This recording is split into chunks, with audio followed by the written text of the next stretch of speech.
Hello friends, কেমন আছেন সবাই? আশা করি ভালো আছেন। নতুন আর একটা ভিডিও নিয়ে আপনাদের সামনে হাজির হলাম। এটা আসলে একটা ইতিহাস নির্ভর ভিডিও হতে যাচ্ছে। এটা কার্জন হল নিয়ে কিছু কথা বলবো।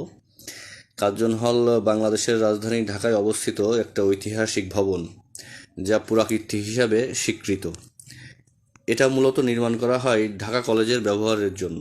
বর্তমানে এটি ঢাকা বিশ্ববিদ্যালয়ের বিজ্ঞান ও জীববিজ্ঞান অনুষদের কিছু শ্রেণীকক্ষ ও পরীক্ষার হল হিসাবে ব্যবহৃত হচ্ছে।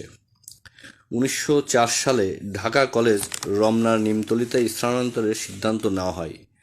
সেজন্য স্থানান্তরের জন্য প্রস্তাবিত স্থানের নিকট কলেজের পাঠাগার হিসাবে এই ভবন নির্মাণের পরিকল্পনা করা হয়।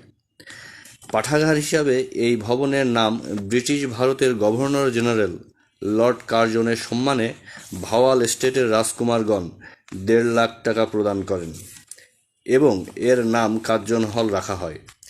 একই বছরের 19 ফেব্রুয়ারিতে লর্ড কার্জন ঢাকায় এসে এর ভিত্তিপ্রস্তর স্থাপন করেন।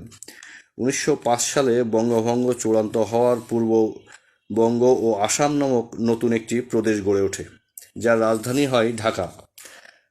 ফলে কার্জন হলের গুরুত্ব বহুল অংশে বেড়ে যায়।